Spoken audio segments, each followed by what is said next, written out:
안녕하세요. 헥슬톡입니다. 패스 오브 엑자일 3.27 불길의 수호자 리그도 어느덧 2주차에 진입했는데요. 연말이라 그런지 시간이 유독 더 잘 가는 느낌이 들기도 합니다. 오늘은 2주차 메타 분석의 시간으로 1주차 점유율과 2주차 점유율 비교 및 2주차에 유독 눈에 띄는 변화를 보인 몇몇 직업에 대해 소개해볼까 합니다. 먼저 1주차와 2주차 스킬 점유율입니다. 저번 리그 영혼희생의 금단의 의식처럼 국내, 해외를 떠나서 갑자기 급부상한 스킬이 존재하지는 않는 듯 보입니다. 다음은 점유율 상위권 비교입니다. 2주차가 되면서 엘리멘탈리스트를 육성했던 분들이 다른 위치 전직인 네크로맨서 혹은 오컬티스트로 조금 이동한 움직임이 보이며 데드아이 또한 앞선 영상에서 언급했듯이 워든과 데드아이 속에서 유동적인 움직임을 보였습니다. 여기까지만 보면 3.26 시즌에 비해 뭔가 확 치솟은 직업이나 점유율 이동이 생각보다 많이 이뤄지진 않았다는 생각이 들 수 있습니다. 오히려 스타터로 많은 선택을 받았던 군집의 역학폭발이나 역학폭발 스킬의 경우에는 1주차에 비해 2주차 스킬 점유율이 더 높아지는 현상을 볼 수도 있었습니다.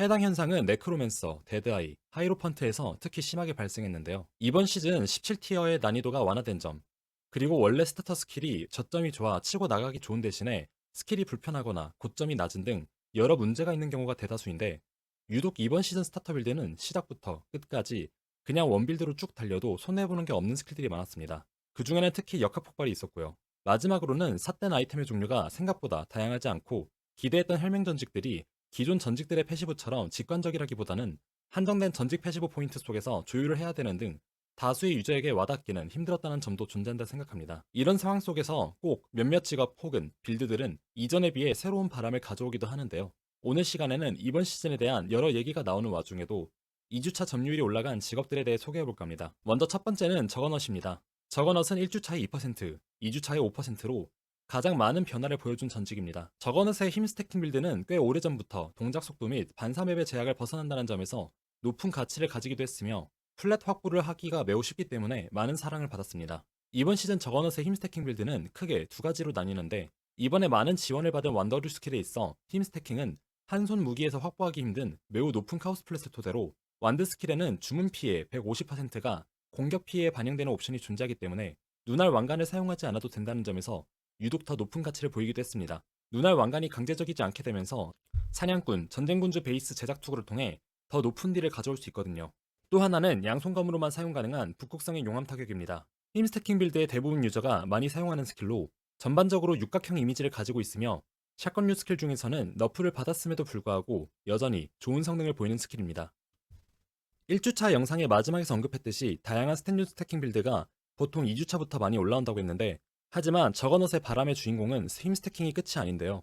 정말 주인공은 따로 존재합니다. 바로 정확도 스태킹입니다. 정확도 스태킹은 쉽게 말해 탭 및 노드를 통해서 정확도를 매우 높게 확보하면 저거넛의 명명백백에 의해 공격 속도가 대폭 증가합니다. 태풍 기수 장화를 통해서 높은 번개 플랫을 확보하는 메커니즘의 빌드로 원래는 정확도 퍼센트 옵션을 높게 챙기기 힘들어서 보통 최후의 수단 모조품을 쌍수로 많이 사용했으며 오스캄 장갑을 통해 매우 높은 치명타 확률을, 그리고 초월한 정신을 통해서 높은 정확도 플랫을 확보하는 등의 스케일링 기질을 보였습니다. 하지만 보시다시피 생존 기질을 확보하기에는 매우 힘든 탱 구성을 가지고 있으며, 특히 높은 정확도를 올려주는 초월한 정신의 경우에는 이동 속도 감소폭이 높기 때문에 인게임 플레이가 매우 불쾌했습니다.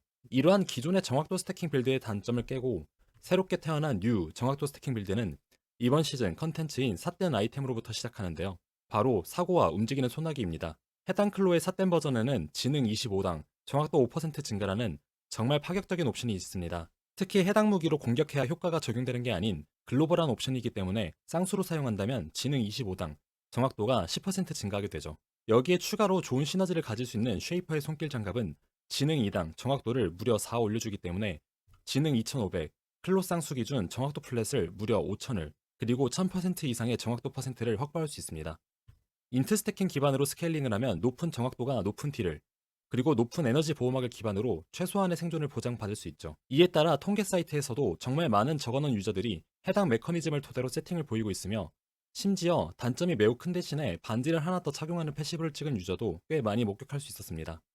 POE1에서 반지가 3개인 이미지를 처음 접하니까 뭔가 기분이 이상하기도 했고, 한편으로는 단점이 엄청 큼에도 불구하고 반지를 통해 압도적인 정확도와 지능을 가져오는 모습에서 광기를 느낄 수 있었습니다. 클로는 사용 가능한 근접 및 투사체 스킬도 다양한데, 효과 범위를 넓히면 매우 쾌적한 사냥이 가능한 약탈, 바알 스킬과 함께 사용하면 매우 좋은 클리어링을 보여주는 번개 타격, 1대1 단일 딜 최강인 용암 타격, 그리고 전멸 타격을 해당 메커니즘을 통해 많은 분들이 플레이 중입니다. 아무래도 기존에 존재하던 메커니즘을 신규 아이템을 통해 인트 스태킹과 엮어 단점 보완 및 기존 정확도에 비해 압도적으로 높은 정확도를 쌓을 수 있다는 점에서 많은 이목을 끈 것으로 보입니다. 다음은 직업이 곧 스발린인 글래디에이터입니다.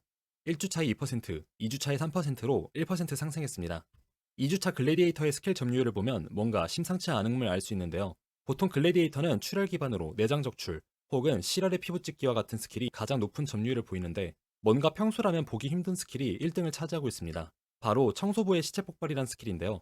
해당 스킬은 기절시 시전 보조를 통해 사용하는 일명 CWS 빌드에 사용하는 스킬입니다. 보통 치프틴이 가장 먼저 얘기가 나올 수 있는 빌드인데 이번 시즌에는 글래디에이터라는 새로운 시도가 여러 유튜버 영상을 통해서 성공적인 진화라는 결과를 보였습니다. 이에 따라 1주차에 비해 2주차 CWS 점유율이 글래디에이터가 엄청나게 떠올랐음을 확인할 수 있는데요. 글래디에이터는 기술 외의 소질이라는 전직 패시브 효과를 통해서 스발린에 존재하던 막기 행운 효과가 존재하며 저번 용병 리그 때 추가된 아자디 문양 방패를 통해서 행운의 결과값이 2개가 아닌 3개를 통해 산출할 수 있게 됩니다. 특히 아자디 방패가 글로벌 드랍으로 바뀌면서 드랍률이 낮아질 것이라고 생각한 것과 달리 0일차부터 엄청 싼 가격에 구매가 가능할 정도로 쉽게 풀리며 접근성 또한 매우 높아졌습니다. 막기 확률의 최대치를 열심히 올리면 80%까지도 도달이 가능하며 아자디 방패를 낀 글래디의 경우에는 80%의 막기 확률 기준, 막기에 실패할 확률이 0.8%로 진짜 대부분의 공격과 주문을 막을 수 있게 됩니다. 그러다 보니 결국 뚫릴 확률이 상대적으로 더 높았던 치프틴에 비해 글래디에이터가 CWS의 새로운 선택을 받은 것으로 보이며 특히 다음 시즌에는 둘의 CWS 경쟁 구도 또한 주목해볼만 하겠네요. CWS뿐 아니라 글래디에이터는 이번 3.27 패치의 가장 큰 수혜자 중 하나라고 생각합니다. 바로 혈맹 전직에 대한 접근성이 높기 때문입니다. 기술 외 소질 쪽 4포인트 노드 외에는 출혈 빌드나 보복 빌드가 아니라면 크게 엄청난 가치가 있다고 보기 힘든 전직 패시브를 보유하고 있기 때문에 아자디 방패와 막기 노드 4포인트를 통해 최고의 방어 기제를 확보할 수 있으며 나머지 4포인트는 혈맹 전직에 적극적인 투자가 가능합니다. 스킬 점유율만 봐도 이 방향성을 토대로 정말 다양한 스킬들이 플레이되고 있으며 글래디에이터라는 하나의 전직 속에 다양한 실험의 장이 열린 것 같은 느낌을 받았습니다. 앞으로 남은 3.27 기간에도 글래디에이터를 통한 다양한 빌드가 발굴되길 바랍니다. 마지막으로 오컬티스트입니다. 오컬티스트 또한 2%에서 3%로 1% 상승했는데요. 2주차 기존 점유율을 보니 영혼 희생의 금단의 의식과 이를 COC로 활용하기 위한 회오리 바람, 그리고 임박한 멸망 구조의 대상인 시간의 사술, 뒤로는 권능 스태킹을 통해 굴리기 좋은 겨울 부주 등이 존재하네요. 저번 시즌 가장 파격적인 주인공은 아무래도 영혼 희생의 금단의 의식이라고 생각하는데요. 파리 반지가 너프를 먹으면서 직접 시전하는 셀케 형식에서 벗어나 시전 속도에 영향을 받지 않는 COC 형태로 다시 많은 선택을 받았습니다. 무한의 속삭임의 메커니즘 자체에 변동이 없다면 워낙에 생존 확보와 딜 상승이 동시에 이뤄지는 훌륭한 기제라서 앞으로도 계속 자리 잡을 것으로 보입니다. 이외에는 이전 영상에서 언급했던 도이드리의 멸시, 삿된 옵션을 이용하는 임박하는 멸망 빌드입니다. 39레벨부터 착용 가능한 해당 아이템은 액투 구간부터 17티어까지 막힘없는 진행을 보여주며 초보들도 쉽게 플레이할 수 있다는 점, 스킬 자체가 광역 AOE 형식으로 오컬티스트의 시체 폭발 옵션과 함께 쾌적한 매핑이 가능하다는 점이 강점으로 평가됩니다. 또한 이번 주에 추가된 삿된 공허 충전기, 그리고 권능 충전 최대치 플러스 1을 쉽게 챙겨주는 로미라의 연회 등을 통해 삿된 아이템을 기반으로 가성비 권능 빌드 또한 오컬티스트의 선택 가치를 높이는데 한몫하는 것으로 보입니다. 시즌이 상대적으로 저번 시즌에 비해 리그 컨텐츠가 재미가 없거나 추가된 유니크 아이템이 저번 리그만큼 파워가 세거나 재밌지 않다는 등 여러 의견이 나오는 와중에 또 한편으로는 뻔해 보인다고 정말 뻔한 건 아니라는 것을 보여주는 다양한 움직임도 있었습니다. 남은 3.27 리그에서도 더 다양한 가능성을 보여주는 빌드 및 메커니즘이 보이길 바랍니다. 오늘도 유익한 영상이 되셨다면 구독과 좋아요 눌러주시면 저에게 큰 힘이 됩니다. 시청해주셔서 감사합니다.